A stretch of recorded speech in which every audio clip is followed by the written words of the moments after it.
예수님의 120문도를 대신한 120가정은 세계적인 형입니다.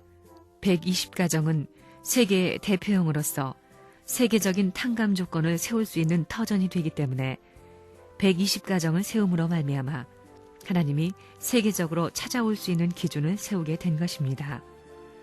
그렇기 때문에 UN 회원국이 120개 국가가 넘으면 그때가 말세라고 할 수 있습니다.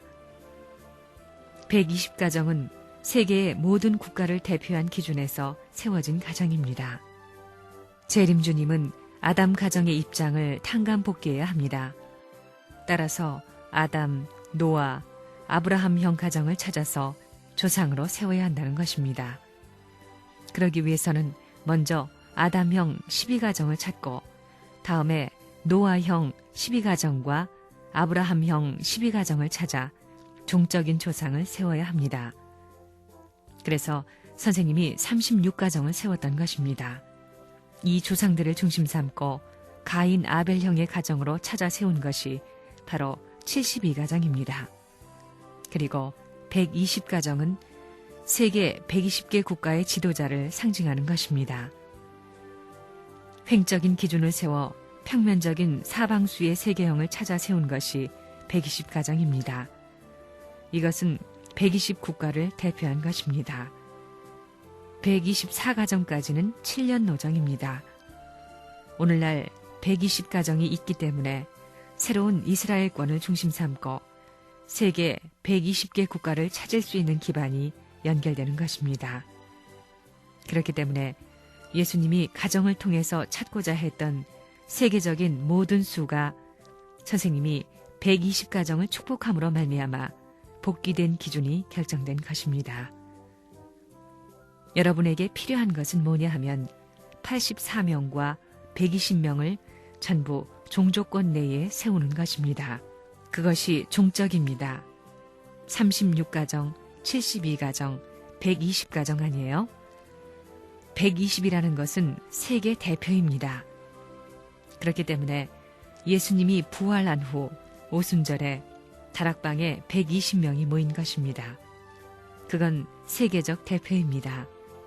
선생님이 124상 축복할 때 UN 국가가 124국가였습니다. 그거 다 맞아떨어져야 되는 겁니다. 12수에 해당하는 것이 120문도입니다. 이것은 예수님 시대에 있어서 120문도를 대신한 탕감복귀 수에 해당하는 것인데 세계 국가의 대표자형입니다. 이것을 세워서 그 족장 대표, 족장이 국가대표지요. 국가대표 기준을 편성하기 위해서 세계적인 기준을 편성하기 위해서 축복해 준 것이 124가정이다 이겁니다. 4가정은 이건 혹입니다. 그럼 4가정은 뭐냐? 그건 기혼가정입니다. 왜 기혼가정을 넣었느냐? 기혼가정을 넣지 않으면 앞으로 기혼가정을 구원할 도리가 없다는 것입니다. 이 사수는 동서남북 사방의 문을 상징하는 것이기 때문에 이러한 타입의 형들을 중심 삼아가지고 기성가정들이 부활할 수 있는 길을 열어주어야 되는 것입니다. 그렇기 때문에 124수를 축복한 것입니다. 120가정은 예수님 중심한 120문도를 대신한 것입니다. 4가정은 결혼한 기혼가정입니다. 사방의 문을 열어주어야 하기 때문입니다. 예수가 십자가에 피 흘리게 된 것은 72문도와 12제자를 더해서 84명이 하나 못됐기 때문입니다. 그러니 여러분은 84명을 실체로 탕감복귀해야 합니다. 그 탕감복귀 기반 후에 여러분들은 결혼 생활을 할 수 있습니다. 선생님도 그렇습니다. 그걸 하기 위해서 12, 12, 12 해서 36가정입니다. 그것은 소생, 장성, 완성입니다. 이것은 세 패지만 축소시키면 한 패입니다.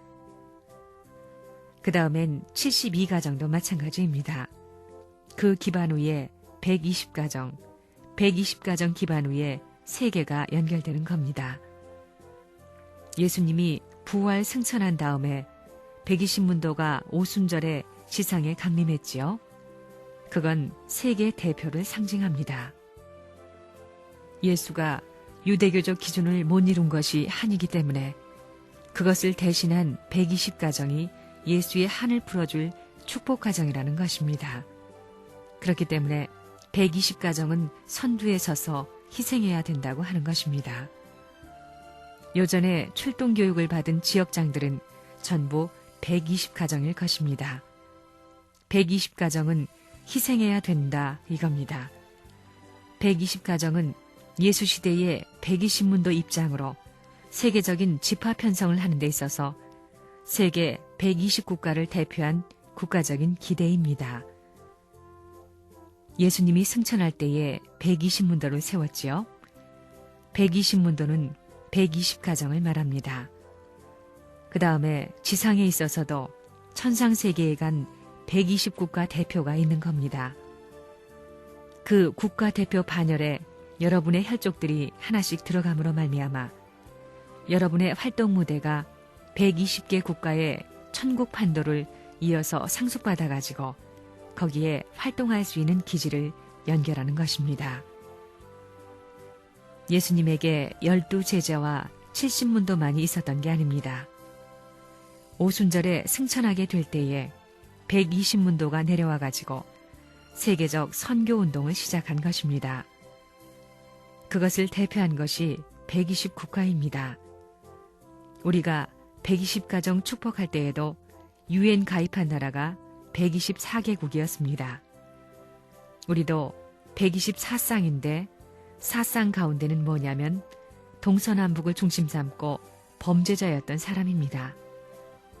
전과 1범, 2범, 3범, 4범까지 124쌍에 전부 들어가 있습니다. 왜? 지옥에 가 있는 사람들을 구해줘야 된다는 겁니다. 형무소에 있는 사람들을 구해줘야 된다는 것입니다.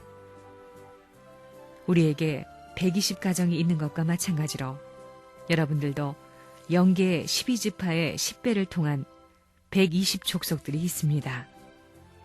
지금 우리가 선교하는 전 세계의 선교국을 120개국 아니면 160개국으로 보는 겁니다. 그렇기 때문에 올림픽 때에도 120개국의 국가대표들이 와서 하나 된 것입니다. 그와 마찬가지로 여러분의 일족을 중심 삼고 120개국의 대표를 세워 세계적인 국가대표형으로서 여러분과 하나 만들어야 합니다. 그래야 예수님이 부활해서 영계로 승천함으로 말미암아 지상에 120문도 기지를 잃어버린 것을 탕감복귀할 수 있다는 것입니다. 그렇기 때문에 120가정이 필요하다는 것입니다. 이것을 지상에서 일으켜서 묶어가지고 완전히 하나 되어야 120 대표들을 종족 앞에 연결할 수 있습니다. 그럼으로써 천상세계의 120국가도 연결되는 것입니다. 그러니 절대 필요한 수라는 겁니다. 하늘나라 백성을 최소한 예수님이 원하던 120명, 120가정은 데리고 들어가야 됩니다. 120가정이 뭐예요? 120가정은 지상을 대표한 국가대표인 것입니다. 그렇기 때문에 일생 동안 전부 다 120가정을 데리고 들어가야 된다는 것입니다. 그것을 목적으로 해야 됩니다. 그건 뭐냐 하면 예수가 죽지 않고 재림할 수 있는 대신자가 되어 종족들에게 보낸다는 것입니다. 가인 종족들에게 아벨 종족을 보내는 것입니다. 그것이 메시아 자격입니다. 그것이 종족적 메시아의 사명입니다. 자기 아들, 딸과 자기 혈족과 복귀된 백성과 더불어 영원한 창조 이상적 전통을, 사랑의 전통을 어떻게 만들어 놓느냐 하는 것입니다. 저 나라에 가서는 이것이 하나의 무리가 되어서 자기의 영원한 생명의 권위, 생명의 위계를 찾아가는 것입니다. 일족을 처리하여 120가정 이상 데리고 가야 됩니다. 이제 그만큼 했으면 알 것입니다. 부끄러움을 면할 수 있도록 준비하라는 겁니다. 부끄러움만이 아니라 발가벗고 쫓겨나는 겁니다. 예수님의 12제자의 12수를 10배한 120수는 평면적인 세계를 대표할 수 있는 수입니다. 그래서 이 120문도와 같은 수를 맞추기 위해 120상 축복을 한 것입니다. 원래는 120이지만 사방수인 4쌍을 더해서 124쌍을 축복했습니다. 120개 국가대표의 4를 합해가지고 124쌍을 축복했는데 종족적 중심이 결정된 기반 위에 세계적으로 124가정을 축복했습니다. 이것은 예수님이 120개 국가 상징 터전으로서 출발했던 기독교의 전체 중심을 대표할 가정이 성립됐다는 말입니다. 그러니까 그것은 선생님을 중심 삼고 개인에서 사위 기대를 이루고 그 다음에 조상들을 묻고 그 다음에는 민족을 묻고 그 다음에는 세계를 묶는 탕감적 가정이다 이겁니다. 그러니까 이제는 세계에 널려있는 수많은 국가권을 대표할 수 있는 국가들이 전부 다 한 곳으로 갈 수 있는 길이 열린다는 것입니다. 120문도는 세계를 대표합니다. 예수님도 120문도를 중심 삼고 세계적인 출발을 하려고 했지만 그것을 못했습니다. 우리는 이것을 갖추어 놓아야 합니다.